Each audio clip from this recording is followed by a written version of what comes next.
In fact, see, it is speaking to a converted choir, but even the non-participation of Congress is also speaking to the same audience, correct?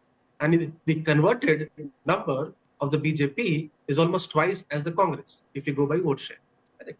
So now the issue is that no party or no opposition can win without making a dent into the vote bank of the incumbent.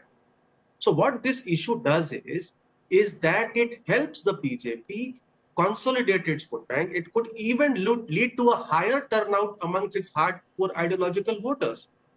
Correct? That's number one. Sanjay ji mentioned very important and key points. But the communication of Congress party does not highlight these points.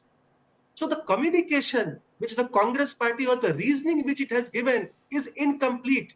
It does not in very concrete terms and speak clearly why it has denied. If it adds 2 or 3 points which Sanjay ji is saying, that even then it could have been a stronger argument. Currently we are seeing that it is not being able to even convince some of its top leaders. So there is, see, if they would have attended, what would have happened? I mean, if I play the devil's advocate, I mean, the people would not have been able to say that they have disrespected an invitation. I mean, we have to see from the optics and the narrative part, and the minority community also does not have any other option apart from voting for the BJP. Right. Sorry, voting for the Congress. Ashutosh, do you agree with what Sanjay, with what Amitabh Tiwari is saying, that if the optics, the perception would have been different if they'd attended? At least they'd get away by not being once again called anti-Hindu. See, Preeti, two things I want to make it very clear. First of all, if it is a religious ceremony, that why Shankaracharyas are not being given everything to consecrate.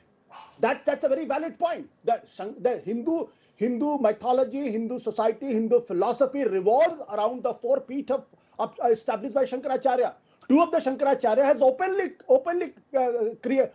criticized it. And see what is happening now. So the point number 2 is, which is again important, is that whether this issue is going to galvanize a section of Hindus in all over India or only a part of India. Punjab, is it going to be, will this issue make a dent in Punjab, Tamil Nadu, Kerala, Telangana, Andhra Pradesh, Odisha, Northeast areas? Will it going to happen that? No. In this section that is in North India, the Hindi-speaking belt, including Bihar, there, the BJP is already saturated. In Rajasthan, last time they got 58.05% vote share. It can go up to 65%, but will it add into seats? I don't see that. So I think the Congress has very smartly done it. They have focused. They are focusing. They have targeted which states and which kind of politics they want to do in 2024. And I think the bigger point is that finally they have decided to go back to ideology, which has given Congress a trust and the name among the voters. All right, many would say, okay, the Congress finally at least having the guts, whether or not it pays off to stick to a core ideology of what the Congress has always stood for. Now, that we don't know whether it will deliver or not, but many would think at least they're doing it. But having said that, Sanjay Jha, quickly, make your comment, then I'll cut across to Tuhin Sinha. I tend to completely agree with my friend Amitabh here. Ideally, I've said it publicly on Rajdeep's program yesterday, so I'm not going to change my stance. I believe the Congress party could have actually done 2 things here, both the things actually. Being part of the entire ceremony because they were invited, not giving the BJP any opportunity to exploit it, even if it's temporary. Number 2, and yet make the same statement that this is an attempt to try and actually make religion into a political instrument.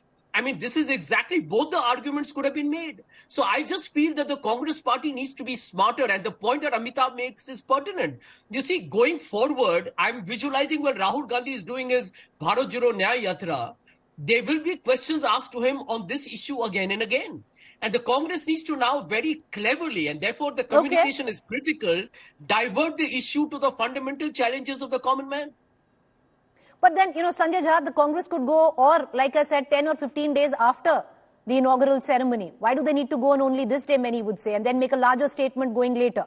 But okay, that's all up to politics and the way it goes. But Tuhin Sinha, getting you in for a final comment. With what Ashutosh also said, it's not just the Congress party, it's no longer about politics. It's also about the two Shankaracharyas of the four on which rests Sanatan Dharma, which you talk so proudly about.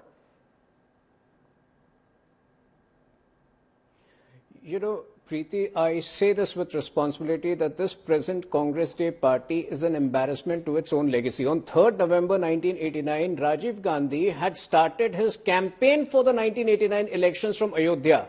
Not that he believed in it, but probably he was repenting for his stand on the Shah Bano case.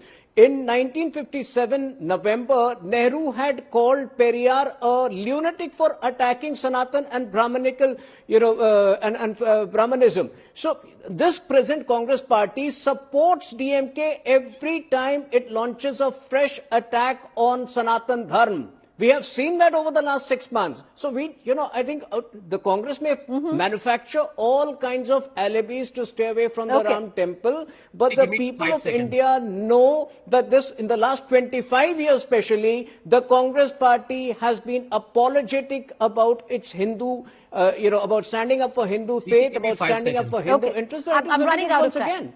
All right. I don't know where Sanjay Jha has suddenly become such devout follower of Shankaracharya, and I really don't want to get into it. All right, I've terribly run out of time. I'm going to